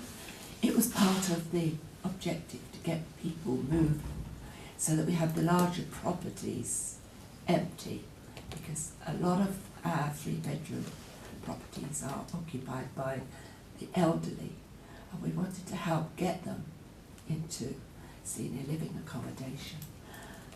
I myself have been through the process over the last year, and I can't speak highly enough of the process. It isn't complicated, and it doesn't take long. As I would know, I had about 10 days to move, 7 of those of which I was on holiday. So it doesn't take long. So you're in the, and people help you. If we've just had another resident move in who had nobody to help him, but they were helped by the council. people actually lifted their furniture into the van and brought it down and lifted it in. And it's a great help. But if you don't know that sort of thing, then the tenant won't want to move because they're too old, you know. But we need their houses. I think what you're saying is right, but we were doing the music change, then we were asked if we could just see It's not a criticism, it's it's attempt just to extract the maximum benefit from a really good piece, two really good pieces of work. What we could do, we could turn that into 2 action plans or something like that. I think so, because you'll bring this back to us presumably anyway. That's what normally happens. And, so that was point one. Point two, just on the policy, based on my one experience of a mutual exchange exercise. A lot was talked about in the scrutiny group's work about the stock surveyor going out and survey reports being available, and the policy could possibly be a little stronger on the tenant's liabilities when an exchange happens. The example I had was that 2 Waverley tenants exchanged properties, and the one moving into my ward turned up, and what they'd seen was a property with the carpets down. When the carpets came up, there were asbestos tiles, and they ended up having uncertainty over where they could live for a month. And I had to intervene, and Hugh's team did a really good job, and ended up with a very happy tenant. But for a while, there was that period of uncertainty. One would hope that a stock surveyor would pick up on that stuff beforehand, and there'd be a greater level of clarity. And I just wonder whether that, something on those lines to give protection to the tenants such that it's not strictly as seen, it's as seen plus whatever the stock surveyor identifies. Yes, I mean, what I want to do in the policy is not be too prescriptive about the process, because we might want to change the process in the future. But you are taking the property as seen. But what we will be doing, and hopefully it is in the policy, is we have an asbestos report on every single property we have. So we will share that information with the incoming tenant, so they will know that there's asbestos tiles on the floor. That's as long as we know there's asbestos tiles on the floor, because it could be when, I'm assuming when they do the asbestos survey, they do peek under a carpet to check things. But I think we'll all uncover things we didn't expect once we've moved house. It's just that clarity around the uncertainties that aren't always fair for the tenant to pick up on an as-seen basis, because we haven't seen that before either, and yet they get left with a problem. So it'd be nice to just give a bit of consideration to that. Other than that, thank you, Jim. That's a good read. Yes, I think just a good bit of work all round. The policy reads well. What I don't know is what was there before, unless everything in blue is addition and everything in normal print is what was there before. Yes, so I use the edit function. So the red text is addition. I haven't got any red text. Blue. Yes, the blue is all new. Blue is new. Yes, and the red or the scored out. I haven't got any scored out in mine at all. Because on the printed copies for us, it comes up on the iPad version. Okay. Track change copy. Printed copies. Printed copies. No, it's got track changes. Yeah. Well, it's got track changes there, but you haven't got. But Okay, that's. But the printed copy has nothing crossed out at all. Okay, so on your objectives, have you, on the first objective, to encourage tenants who want to move, have you got within or out of the borough? Sorry, on which page? Page 109, objectives. But it doesn't highlight the track changes. Yes. Do you want to move within or out of the borough? Yeah, so the within or out of the borough is new text, which was on my copy read and underlined, which is what I'd submitted. So we've lost rather than IT, I couldn't read it to know what changes. No, and I apologise for that, because I'd sent it like this, so you should be able to see. It's very strange. Yeah. That's weird. Yeah.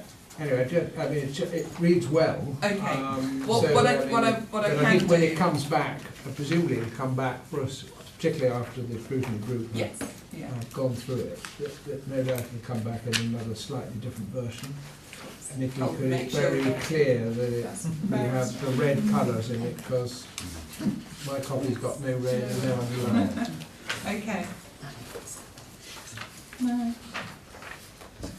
I have no idea where that happens from. Okay. Any more questions? As far as sort of redoing it or anything is concerned, can I suggest we don't do a mad cut and paste? If we want to change the title, that would probably include the senior living bit, but you're going to do two sort of separate action plans underneath it, are you? Yeah. But if there's any concern that it might not be apparent from the front, a quick change of title would probably be the easier way rather than a cut and paste through the report. Well, thank you very much indeed for the report. I think you can see from the reception from the councillors and the officers, it's really appreciated, and I think it's been very well done, and hopefully you're happy with the way it's been received. Yes, thank you. On our agenda, we have 5 recommendations. Hopefully, recommendations 1 to 4 you are happy with. And are there any comments or suggestions that people wish to take forward, or are we content with it as it is? Okay. Content? Yes. Content. Thank you very much, everybody. Right. You can stay in your comfy chairs, but I don't think you have to represent, because I think you've already done this one.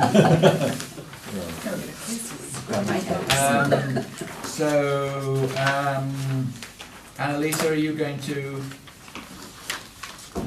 deal with how you answered the previous one? We hope in an as efficient manner as you have this one. Yes. So I'm sorry, I've forgotten my passcode.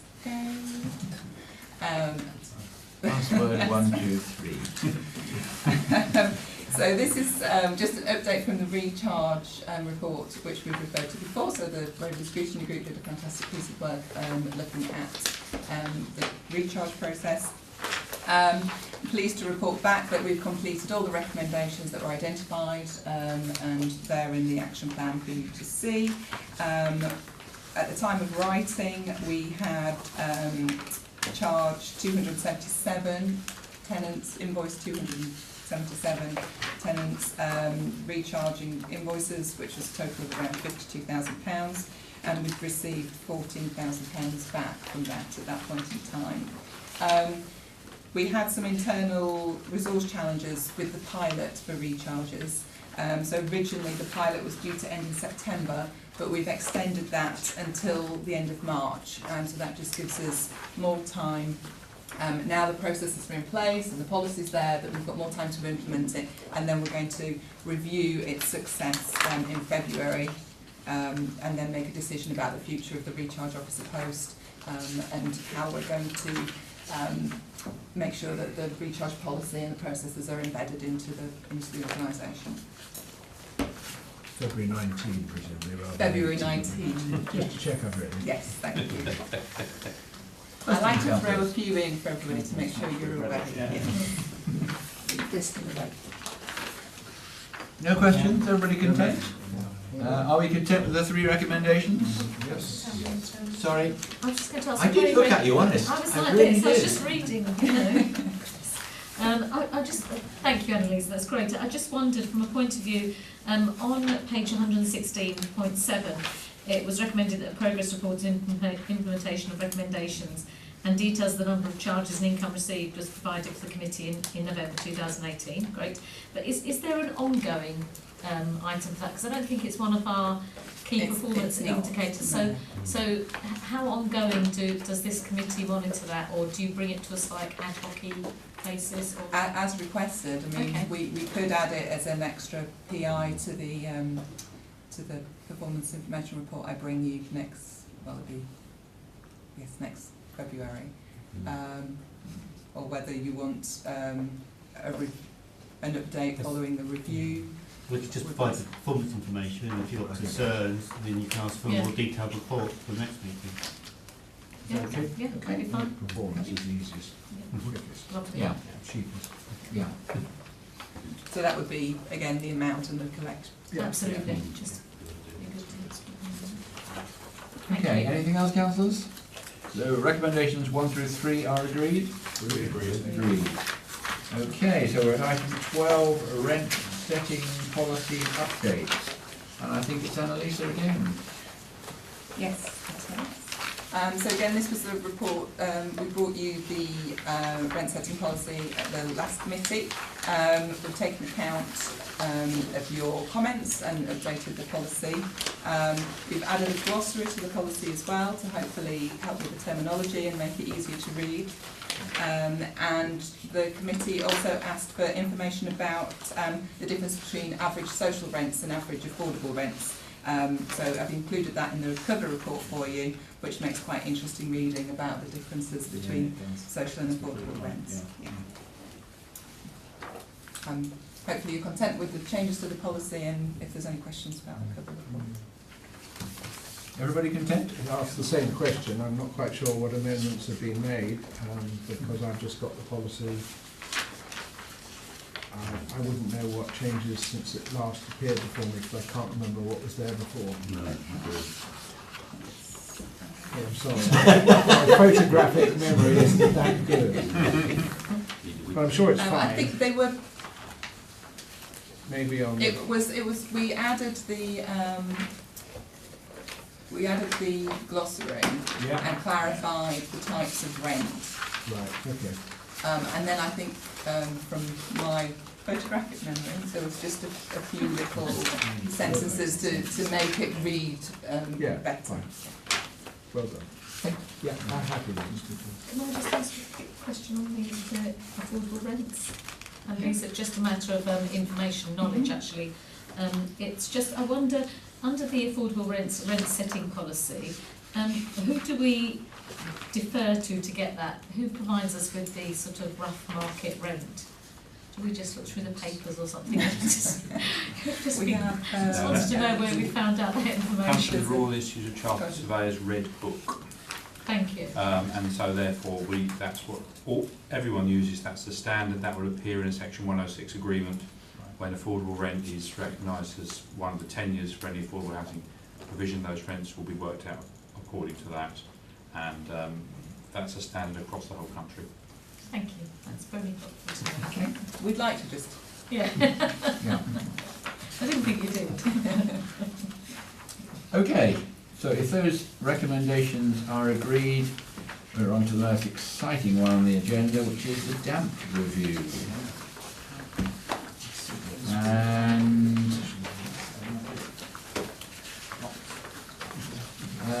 presumably this is going to be quite quick. Yes, yeah, I mean, I think originally you didn't want me to talk about it. Well, not really, but you know, we're doing so well at the moment. That's like 2 weeks. I was surprised. Yeah. Anyway, we're hoping the damp review does not come back to committee again. This is basically Yes. So the strategy came to the committee last time with a lot of promises in it, and you all very knowledgeably said, but how are you going to do that? So we created an action plan from the strategy, and 8 of the 12 short-term actions have all been completed. So that's guidance information, updating the website, briefing the inspectors and void manager, and briefing the housing customer service team as well to make sure everybody's aware of the strategy, the process, and providing tenants with the same information. Simon Eversley, who created the strategy and the action plan, has also got a date in the diary to meet with the tenants panel, I believe, on Friday. Thursday, yes. To go through the strategy and the action plan and to share the findings and to enable the tenants panel to support other residents with tackling damp and condensation. So any comments? Councillor Townsend. Thank you. I just wanted to say, I know we went through the list of points and the do's and don'ts and that, and on the information list on page 151, and telling people what is damp and what the do's and don'ts. I just I still found it a little bit, maybe the language was still a little bit inaccessible in places. And I just thought, I know we spoke before about having maybe pictures and, you know, of something with a leaking gutter and maybe looking at things. And I just found that it was, to be honest, I think it would be shoved aside and it would not be looked at. And especially when you got to dry clean carpets and mildew, I thought where would I start with that? I had no idea. So I thought perhaps, you know, only use the minimum amount of water for cooking vegetables. I mean, that's really subjective. Minimum amount, you know, what's minimum to me may not be minimum to you. And I just felt that we probably needed to maybe go through that a little bit more. Okay. My comment is that my comment, the information I've got is that it has been reviewed by our communications team and any suggestions incorporated. But what I'm not clear about was whether, I'm guessing that might have happened after these papers were published, so we need to go back and check that. We did do an article in Homes and People that went out last month, and I condensed the information that was in those leaflets into that, so hopefully that was more user-friendly. I was going to make, actually. Yeah. But we'll look at it and check on that. Thank you. Okay. Councillor Pollard. Thank you, Chair. So first off, thank you for putting it on social media as well, because it allowed me to share it with a lot of people that actually had these concerns, and also I asked them for feedback on it regarding its accessibility, and actually I agree entirely with Councillor Townsend that there were areas where the language could have possibly been a bit tighter, could have been a bit more concise. But as you say, the summary version that you did in Homes and People was much better in terms of accessibility, to the point that I had nearly everybody who gave me a comment in the negative, the main one gave me a comment in the positive about the one in Homes and People. So I think that went very well. So thank you. Councillor Stewart. Thank you, Chairman. Yeah, I am pretty happy with the report. But, it's interesting that it's been sense checked, and so, that's what it is, which is good. It's always useful.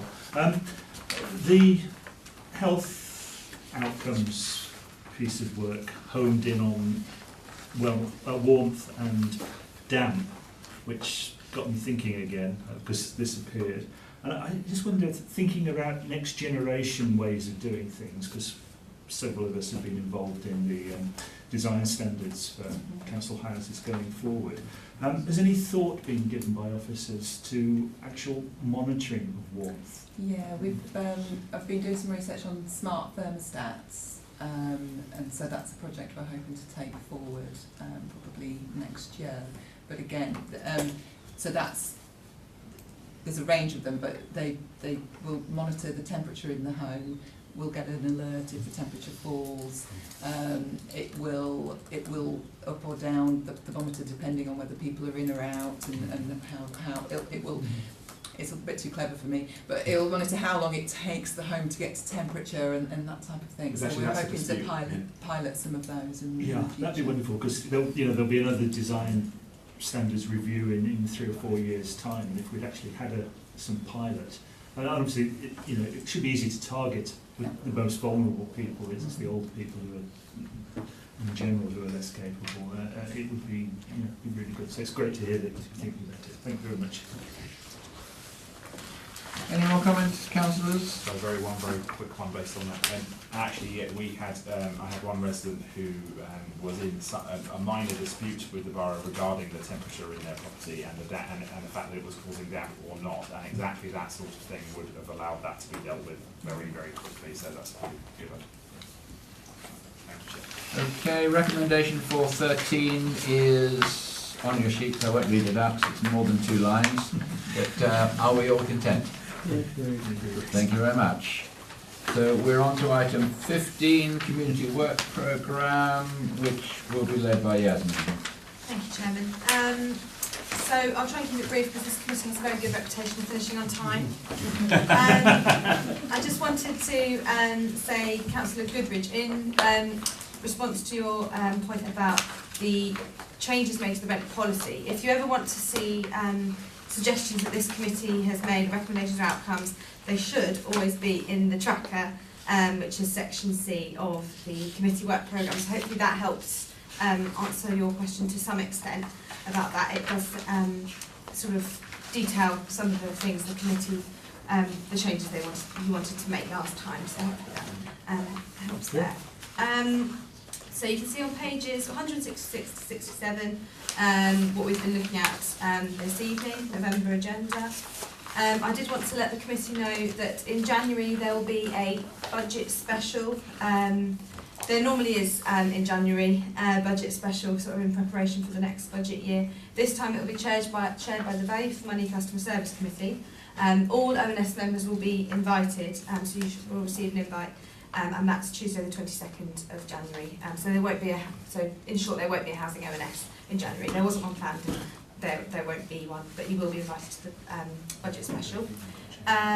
We already have a few items for February's meeting. You can see that starting on page 167. We've had quite a full, I think very constructive conversation this evening, so I've already jotted down lots and lots of things the committee wants to see in the future. I could read them out, but I will be putting them on the work programme. So there's loads of things from really good discussion, I think, this evening. One thing I did want to point out that officers have requested to add on the senior living service, review the senior living service, so we've already touched on that a few times today as well, so that's been requested. As I said, page 171 has the section C, the scrutiny tracker, so that's the outcomes and recommendations made and progress of these. As always, it's up to the committee which items are brought to them, and I'd be happy to add any other further suggestions from members. I just thought, lastly, it was probably worth updating the committee on the progress of the current task and finish group that we have going, that was set up in September. And Councillor Townsend's very ably chairing. We've had 2 meetings so far. We are ready to go with some tenant drop-in sessions. So obviously it's really important to hear from the tenants about the stigma that they might be experiencing. So these drop-in sessions are taking place the weeks commencing the 10th and the 17th of December, and they'll receive invitations electronically and via invitation. They will be shared on our social media account and things like that to be easy as possible for people to see. We're not just asking tenants, however, we're trying to get a picture more broadly of potential stigma. So we're also asking staff, contractors, members, and we've got a citizens panel that we'll be asking as well. One last point is, as I say, we will be asking members. So I'm sure the Task Finish Group will be very grateful if as many members as possible will be able to fill out our survey when we do eventually get the link to you. So that would be greatly appreciated. The final report will be brought to this committee in February 19 of that Task Finish Group. I didn't know if you wanted to add anything, Councillor Townsend, or... No, just thank you so much for Yasmin and Kumar for all your help and support so far. And it's a really important piece of work. Obviously we need to discover whether there is any actual stigma, which is hopefully the questionnaire is worded in a positively worded so that we can find out what people actually think.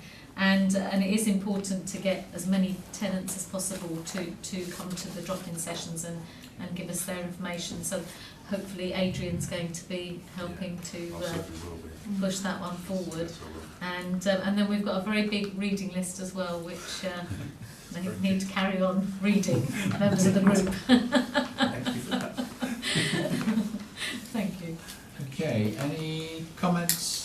We did mention earlier about the private housing decent home standard. I'm not quite sure when, how you might, or whether we can at all influence that, or you can do any work on that, because it's clearly... Probably a difficult one to do, I don't know. Very difficult one to do, because it's not really our... Yeah. What I would suggest, Chairman, if I may, I think Councillor Poole has raised an important point. I mean, we may have a full agenda for February, but I would suggest that Simon Brisk came and just gave us a briefing on current legislation, what we're doing within the team. Councillor Follows asked for some kind of record of when we have been able to enforce various things. So I think just that might trigger a piece of work that would certainly inform the committee of what the government is doing and what we're doing as an authority. I think it would really help. Yeah. Really help. It just occurred to me when we were going through the damp report, for example, how if we could somehow influence tenants and landlords with our wisdom as to how we deal with our council tenants and help them over that problem, because I suspect in the private sector that it's even worse. There's new legislation coming in on energy conservation and around the whole question of warmth within properties, which will, I think, can be live on the 1st of April. So again, I think we can have an update on that. Okay, thank you. That's a good idea. Yes, thanks, John. Just to be absolutely sure, I'm sure Yasmin's got this down, but we did agree that we'd like the garage information by locality to come back to us. That would be good to see in February as well. Be good. Thank you. You have a smile but no raised finger, so so I'm not out apparently. Oh, you're nearly there. I think we might make it, Chairman. Anything else, anybody? Well, thank you very much for everybody that came. Thank you for the presentation. And we're finishing at 9 o'clock. Indeed. Very good. Very good. To bring up.